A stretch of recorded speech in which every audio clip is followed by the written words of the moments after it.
Salam sejahtera, terima kasih karena bersama dengan saya di Nazilin Unity Channel. Rupa-rupanya ini sebab parti STA keluar daripada GRS. Maklumat ini menyatakan bahwa GRS didakwa tawar sehingga 23 kerusi kepada Pakatan Harapan, punca STA bergerak solo. Untuk makluman Anda semua, jika Pakatan Harapan PH menerima 23 kerusi ditawarkan itu, atau benar-benar dapat 23 kerusi itu, makna kata parti STA dan parti SAPP mungkin akan dapat kawasan pertandingan yang sangat kecil. Mereka silap sedikit hanya dapat sekitar 6 hingga 10 kerusi saja. Jadi ada orang kata wajarlah STA dan SAPP merajuk lalu angkat kaki daripada GRS. Adakah ini adalah strategi politik yang sudah dirancang oleh Haji G bersama GRS? Gabungan Rakyat Sabah GRS didakwa menawarkan sehingga 23 kerusi kepada Pakatan Harapan PH, menyebabkan Parti Solidariti Tanah Airku STA melihat ia bercanggah dengan sentimen rakyat Sabah dalam menghadapi pilihan raya negeri ke-17. Presidennya Datuk Seri Jeffrey Kitingan berkata sekiranya mesyuarat Majlis Presiden GRS memutuskan untuk meneruskan Pakatan Pilihan Raya dengan Pakatan Harapan dan sepasukan dengan Barisan Nasional BN, maka STA akan bergerak secara solo, katanya. Pada asalnya STA hanya mencadangkan agar Pakatan Harapan mempertahankan 7 kerusi penyandangnya di bawah logo GRS. Namun, mesyuarat Majlis Tertinggi GRS dilaporkan menawarkan sehingga 21 hingga 23 kerusi kepada Pakatan Harapan. Sesuatu yang dilihat bercanggah dengan sentimen rakyat Sabah, katanya lagi.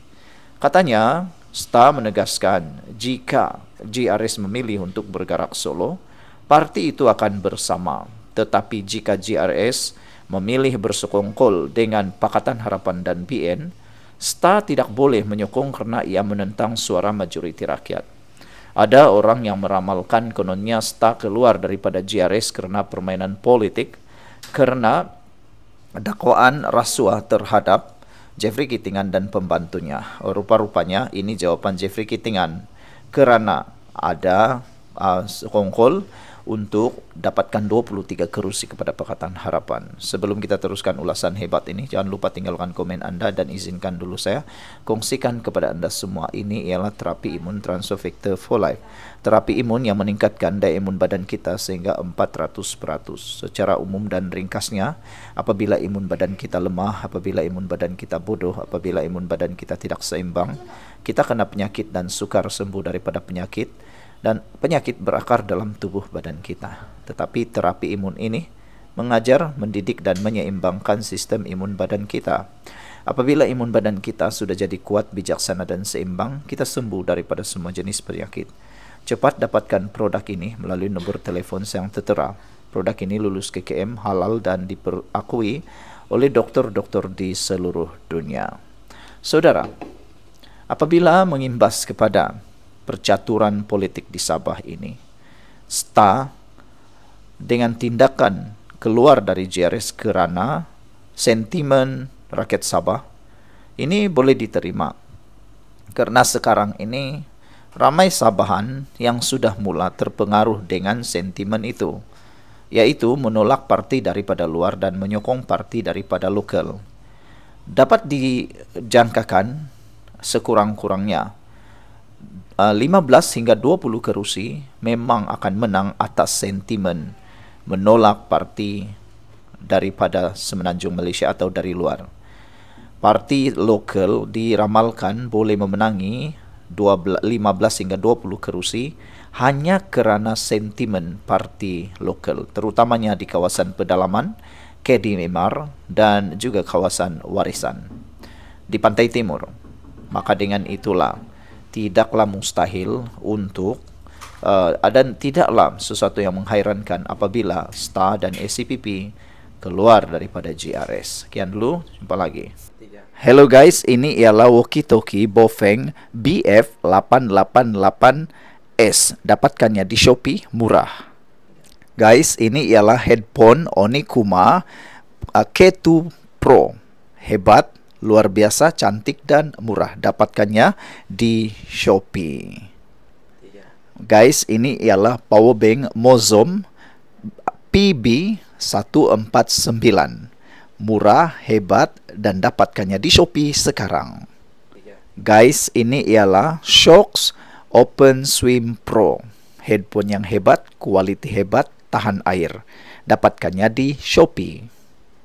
Guys, ini ialah headphone One Audio E70 Fusion. Dapatkannya di Shopee, murah sekarang. Salam sejahtera. Ada yang minta supaya Muhyiddin Yassin letak jawatan. Ada yang minta supaya Azmin Ali saja yang letak jawatan. Ada juga yang minta supaya Hamzah Zainuddin letak jawatan dan menyertai parti PAS.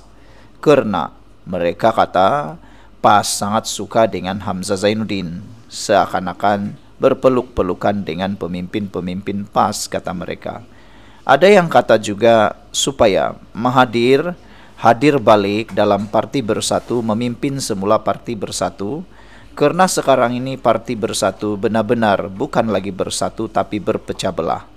Tiada siapa yang dapat menafikan Parti Bersatu sekarang dalam pergolakan dalaman yang paling besar sekali pernah berlaku dalam parti itu, bahkan tidak pernah dihadapi oleh mana-mana parti yang lain.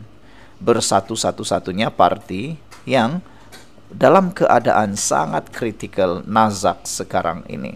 Pertama sekali, apabila Muhyiddin dari dulu beberapa bulan ini seakan-akan dipermalukan sehabis-habisnya. Bukan sekadar dipermalukan oleh musuh politik beliau, tetapi kini pula dipermalukan oleh gabungan mereka sendiri. Apabila saban hari satu demi satu, pendedahan demi pendedahan keluar. Terkini rakaman audio yang menunjukkan, memperdengarkan seakan-akan suara para pemimpin besar dalam Parti Bersatu menyokong supaya Hamzah Zainuddin dilantik sebagai Perdana Menteri Malaysia untuk calon Perikatan Nasional. Ada pula satu gerakan yang didakwa gerakan jatuhkan Muhyiddin melalui tanda tangan 120 SD. Walaupun telah dinafikan bahwa gerakan itu untuk menjatuhkan Muhyiddin, tapi itu adalah satu gerakan yang pastinya memalukan Muhyiddin sebagai Presiden Parti Bersatu sendiri. Bayangkan kalau bos sendiri dah dikhianati.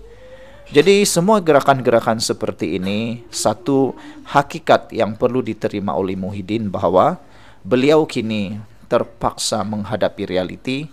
Dia ada cabaran baru, bukan sekadar mempersatukan bersatu, tapi untuk meyakinkan Parti Perikatan Nasional, Gabungan Perikatan Nasional. Tapi sebelum itu izinkan dulu saya berkongsi dengan Anda semua. Ini ialah terapi imun Transfer Factor for Life, terapi imun yang meningkatkan daya imun badan kita sehingga 400%. Secara umum dan ringkasnya, apabila imun badan kita lemah, apabila imun badan kita bodoh, apabila imun badan kita tidak lagi bertindak dengan seimbang, kita kena penyakit dan penyakit bertumbuh berakar di dalam tubuh badan kita. Tetapi terapi imun ini mengajar, mendidik, menguatkan dan menyeimbangkan imun badan kita. Apabila imun badan kita sudah jadi kuat, bijaksana dan seimbang, imun badan itulah yang akan menghapuskan semua akar penyakit yang ada dalam tubuh badan kita, lalu kita sembuh. Cepat dapatkan produk hebat ini melalui nombor telefon saya yang tertera. Produk ini lulus KKM, halal dan diperakui oleh semua dokter-dokter di seluruh dunia. Saudara, sejauh mana Muhyiddin boleh bertahan dalam Parti Bersatu, semua itu sudah hampir terjawab. Nampaknya Muhyiddin tidak boleh lagi bertahan. Dia mesti menyerahkan jawatan itu. Ditambah pula sekutu kuat Muhyiddin dalam Parti Bersatu, yaitu Azmin Ali. Dia merupakan sekutu kuat Muhyiddin Yassin. Kini pula diserang habis-habisan bukan oleh orang luar parti, tapi oleh orang dalaman parti. Dan orang itu pula pemimpin tinggi dalam Parti Bersatu. Yang didedahkan pula bukan sekadar pendedahan biasa, tapi pendedahan yang melibatkan maruah dan integriti Azmin Ali. Video semburit lama, video disandakan kini menjadi panas semula. apabila didedahkan oleh Wan Saiful Wanjan. Kononnya rekaman video itu adalah tulen. Di samping itu, ejekan daripada Wan Saiful Wanjan secara pribadi bukan sekadar gerak kerja Azmin yang diconteng, tapi integriti dan marwah Azmin Ali, yaitu didedahkan kononnya Azmin Ali ialah pemimpin paling kuat merajuk, terpaling kuat merajuk dan terpaling kuat drama. Ini tentunya bukan sekadar mencalar credibility Azmin Ali, tapi pastinya marwah. Itu sebabnya ramai netizen kata, kalau sudah begitu teruk dipermalukan dalam Parti Bersatu, Azmin silakanlah angkat kaki daripada Parti Bersatu bersama dengan Muhyiddin Yassin. Bagus kamu gabung berbentuk parti baru tanpa ada politik daripada PAS, kata mereka. Adakah Anda setuju? Sekian dulu, kita jumpa lagi.